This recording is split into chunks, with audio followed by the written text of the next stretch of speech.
Este es el 10º episodio de mi serie sobre los dictadores, en versión anime, moe, kawaii, opai, tsundere, sexy o como lo quieran llamar. La lista comienza con Nicolae Ceausescu, quien fue un político comunista, presidente de Rumania y presidente del Consejo de Estado de Rumania.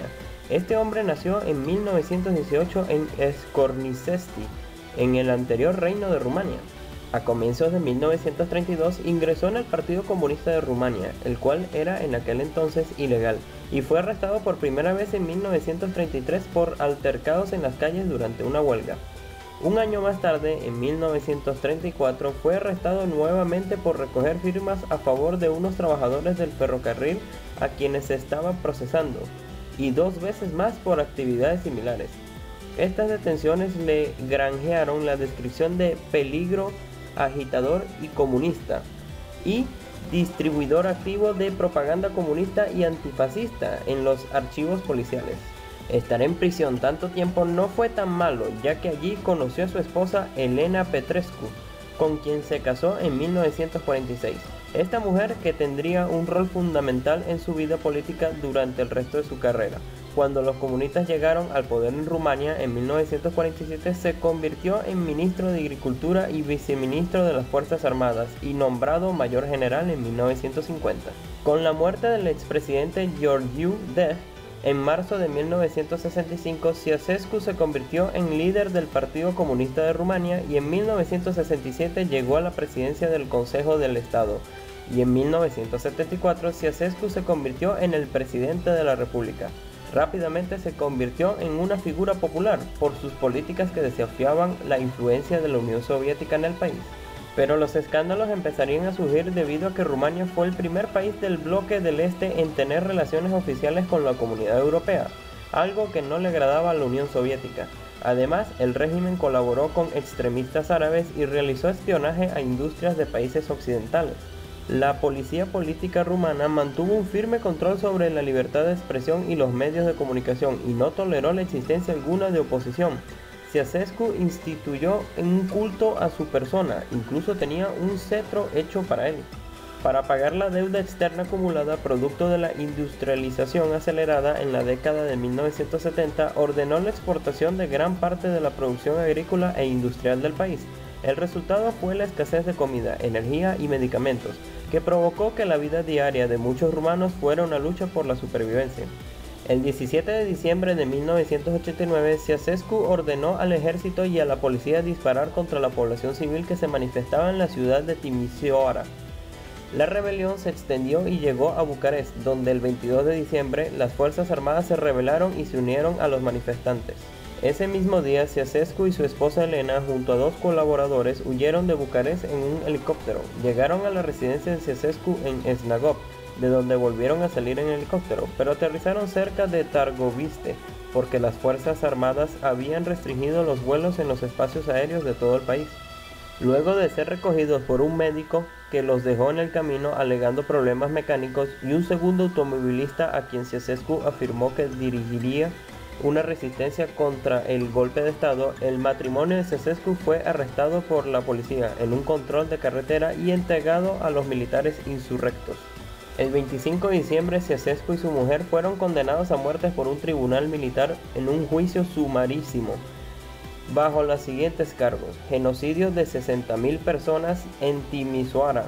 Más tarde se descubriría que en el Frente de Salvación Nacional había exagerado hasta 600 veces la cifra real de muertos por motivos de propagandísticos, y que de hecho la mayoría de los cadáveres mostrados a la prensa internacional como testimonio de la masacre de Timișoara en realidad habían sido desenterrados de un cementerio para pobres, algo muy perturbador. También lo condenaron por daño a la economía nacional, enriquecimiento injustificado y el uso de las Fuerzas Armadas en acciones en contra de los civiles, siendo ejecutados él y su esposa por fusilamiento en un cuartel militar. Cuando era llevado al patíbulo, Ceausescu exclamó: «¡Viva la República Socialista de Rumania! ¡La historia me vengará!», y murió mientras cantaba la Internacional, un famoso canto del movimiento obrero.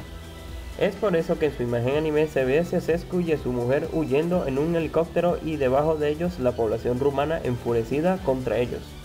Nuestro siguiente dictador fue el paraguayo Alfredo Stroessner, quien nació el 3 de noviembre de 1912 en La Encarnación. Su distintivo apellido se debe a que su padre era un inmigrante alemán. A la edad de 17 años ingresa en el ejército, donde llegó al grado de teniente 2 años después. Posteriormente alcanzó el rango de general de brigada, con lo cual se convirtió en el general más joven de Sudamérica. Decidió afiliarse en el Partido Colorado y fue nombrado comandante en jefe de las Fuerzas Armadas. Incluso participó en la Guerra del Chaco en 1932 y 1935 contra Bolivia.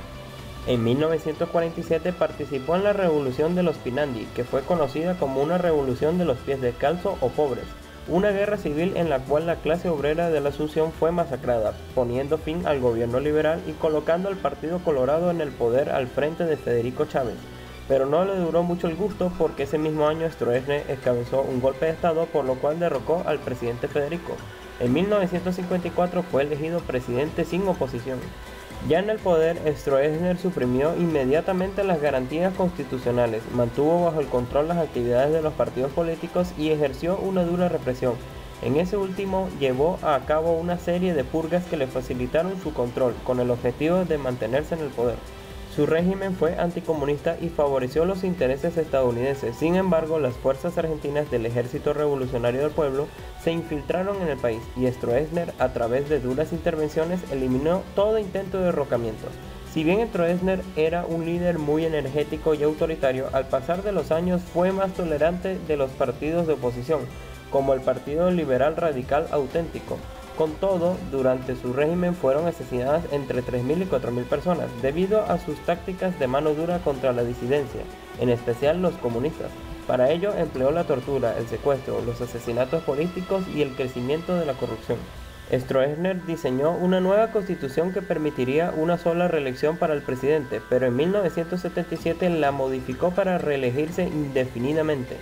Fue el primer mandatario extranjero en visitar Chile tras el golpe militar del general Augusto Pinochet. De esta manera legitimó su dictadura y se convirtió en su amigo personal. Stroessner mostró una gran simpatía por los nazis, a varios de los cuales garantizó asilo político en Paraguay. Después de haber sido derrotados en la Segunda Guerra Mundial, entre los más destacados estaban entre ellos el Dr. Joseph Mengele y Edward Rochman. Además, permitió la entrada de dictadores derrocados de otros países, como Anastasio Somoza Debayle, de Nicaragua. En cuanto a la política económica, Stroessner se encontró con una gran crisis social y económica, y logró que la economía mostrara un crecimiento positivo en su mandato. Esto fue así hasta los días que empezó su derrocamiento, debido a que su partido y los militares, y en especial la Iglesia Católica, empezaron a demostrar su malestar hacia el régimen, y en 1989 su consuegro y hasta entonces mano derecha, el general Andrés Rodríguez Pedotti, con el respaldo de Estados Unidos, encabezó un golpe de estado. Stroessner fue aprehendido por unos días hasta que fue enviado al exilio a Brasilia, donde permaneció ahí hasta el día de su muerte en el 2006. En su imagen como chica Neme se me hace un poco confusa. Es obvio que Stroessner aparece con su uniforme militar, pero en la parte de los corazones y la silueta de arriba me cuesta entenderlo. Si hay alguien que esté viendo el video y lo puede explicar, se los agradecería. El siguiente dictador es Chiang Kai-shek, quien fue un militar y estadista chino nacido el 31 de octubre de 1887 en Fenghua, cuando esta parte de China era conocida como la dinastía Qing. Su historia es extremadamente extensa, por lo que intentaré resumirla. Chiang nunca fue un estudiante muy dotado, por lo que decidió aprender una carrera militar, y en la primavera de 1905 marchó a Japón, donde se declaró contrario a la dinastía Qing. Incluso ingresó en las academias militares niponas, incluso pasó varios meses en Japón aprendiendo japonés, obviamente, antes de regresar a sus tierras. Fue el duro régimen de educación japonesa que fue moldeando la manera de actuar y de pensar de Chiang. Esto provocó que se trasladara entonces a Shanghái, donde se le nombró jefe de una brigada revolucionaria pagado por comerciantes locales, que pronto se deshizo por la escasa calidad de los reclutas. Chiang adoptó un estilo de vida depravado, estableció vínculos con las sociedades secretas de la ciudad, donde en el proceso mató a un rival político e incluso asaltó sin éxito el arsenal de Shanghái. Se unió a los caudillos militares quienes se disputaron el poder en el país. Chiang fue elegido como jefe de las unidades revolucionarias del ejército regional que lo sostenía, donde combatió contra el régimen cantonés, quien cayó frente a Chiang cuando este ascendió a jefe militar del partido.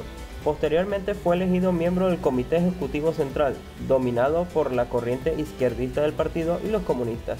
pero por sorpresa implantó la ley marcial y detuvo a algunos comunistas y asesores soviéticos acusados de participar en una conspiración. Los soviéticos siguieron apoyándolo para mantener la alianza entre nacionalistas y comunistas. Al mismo tiempo, Chiang entregó los puestos claves del ejército a sus partidarios. El partido también quedó dominado por sus seguidores, y el propio Chiang se reservó la dirección de la oficina de organización, el organismo responsable del nombramiento de cargos. Aunque relevó a algunos destacados derechistas, los cambios que realizó perjudicaron principalmente a la izquierda. Es así como Chiang tomó parte del poder del país y se convirtió en un nacionalista dispuesto a reunificar el país y acabar con los tratados discriminatorios firmados de antaño con las potencias occidentales y Japón. Entre sus decisiones, consideró que el pueblo no debía participar en la toma de decisiones políticas, sino simplemente obedecer a sus dirigentes con disciplina.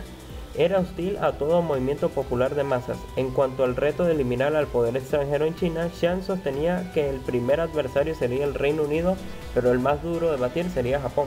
El 1 de julio de 1926, Chiang anunció el comienzo de la Expedición del Norte, la mayor operación militar del periodo de entreguerras para llevar a cabo la campaña, que debía acabar con el poder de los caciques militares que dominaban el país e implantar su gobierno. La tarea de Chiang fue la del control financiero y las operaciones de subversión del enemigo, incluida la manipulación política y el soborno de jefes militares. La guerra continúa, muchos muertos en el trayecto, pero Chiang poco a poco fue controlando más sitios de China hasta que conquistó Pekín y termina la campaña de unificación del país. Luego de controlar todo el país y acabado el conflicto contra los caudillos militares, suprimió también el sistema de delegación de las recaudaciones de impuestos. Se unificaron los pesos y medidas y se adoptó el calendario solar. Prohibió el trabajo infantil e implementar la jornada de 8 horas. Se proyectaron nuevos ferrocarriles, autopistas y un servicio aéreo nacional, entre otras buenas obras. No obstante, no logró sacar al país del atraso y la pobreza predominantes. La mayoría del país siguió sufriendo los males de antaño: catástrofes naturales, grandes hambrunas que afectaban a millones de personas, bandidaje de los soldados convertidos en bandoleros, epidemias, destrucción de infraestructuras con las sucesivas guerras y amplia corrupción administrativa. Además siguieron las guerras como la de las planicies centrales, la cual fue una cruenta guerra contra los caudillos militares que aún existían en China y la cual Chiang ganó. La guerra contra el comunismo en su país y la más bestial de sus guerras, la guerra contra Japón, donde perdió las zonas costeras y las zonas más desarrolladas del país. Cuando ocurre esto, ya el mundo estaba en el panorama de las guerras mundiales. La guerra contra Japón terminó con su rendición a mediados de los años 40 y China reanudó el enfrentamiento entre nacionalistas y comunistas chinos, donde Chiang sorprendentemente perdería, por lo cual empezó a idear un plan en la isla de Taiwán que Japón había entregado tras la derrota en la Guerra Mundial como base de los nacionalistas. En 1949, Chiang anunció la dimisión y se estableció en Taiwán junto con numerosos altos cargos y simpatizantes del régimen republicano. Alrededor de 1,5 millones de chinos continentales se refugiaron en Taiwán, algo que disgustó a la población local por la llegada de los nacionalistas desde el continente, que produjo roces y culminó en la revuelta que fue aplastada brutalmente. Se calcula que en ella murieron entre 5 y 20.000 personas. Durante los 26 años que transcurrieron desde 1949 hasta su muerte el 5 de abril de 1975 tras sufrir un infarto tras varias neumonías, Chiang Kai-shek gobernó Taiwán como dictador y aún hoy en día este país sigue existiendo. En su imagen como chica anime es simple, se ve a Chiang con su uniforme militar y con un cuchillo para acabar con todos sus enemigos. Nuestro último dictador es Omar Hassan Hamad al-Bashir. Es un teniente general y político sudanés quien nació en Hosh Ban Naga, Sudán, el 1 de enero de 1944. Ingresó en el ejército muy joven y estudió en la Academia Militar del Cairo. A su regreso a Sudán combatió en el ejército contra los rebeldes del sur. Ascendió a general y encabezó un golpe de estado que derrocó al gobierno legítimo y democrático de 1989. Disolvió el parlamento y prohibió los partidos políticos y estableció una férrea censura de prensa, asumiendo los poderes ejecutivos, legislativos y el alto mando de las Fuerzas Armadas. Inició un proceso de islamización del país, sobre todo en la parte norte plenamente controlada por su ejército. En 1991 fue disuelto el Consejo Revolucionario que había provocado el golpe de estado en 1989 y fue nombrado presidente de la República. En 1996, para legitimar su poder, celebró un plebiscito que le eligió como jefe de Estado con todos los poderes que gozaba hasta ese momento. Mantiene el conflicto con el sur, quienes ya crearon su propio país, Sudán del Sur, aunque mitigado por el alto el fuego, y en la zona occidental de Darfur, donde no se le reconoce como presidente. Es una de las zonas que más pobreza y peligro atraviesa en todo el país. Las cifras varían desde los miles de muertos hasta los 400.000 muertes. Omar al-Bashir es acusado de ayudar a grupos terroristas islámicos y haber dado cobijo a Osama Bin Laden. Se le considera por Estados Unidos desde 1997 una amenaza internacional y está incluido desde el 2001 en la lista de los 7 países del mundo que albergan y patrocinan al terrorismo internacional. El 4 de marzo del 2009, la Corte Penal Internacional ordenó su captura por presuntos crímenes de guerra y contra la humanidad en la región de Darfur. En represalia, ordenó expulsar del país al menos a 13 ONGs, lo que deja sin ayuda humanitaria a más de 1 millón de refugiados. En la actualidad sigue al mando de Sudán y no parece tener una solución temprana. En su imagen como chica anime se le ve con su uniforme militar, un montón de dinero y apunta en un mapa a la región de Darfur, quienes por cierto poseen un equipo de fútbol en la CONIFA. Esto fue todo el video de hoy, espero que hayan aprendido mucho sobre los dictadores y te pregunto, ¿cuál fue tu ilustración favorita?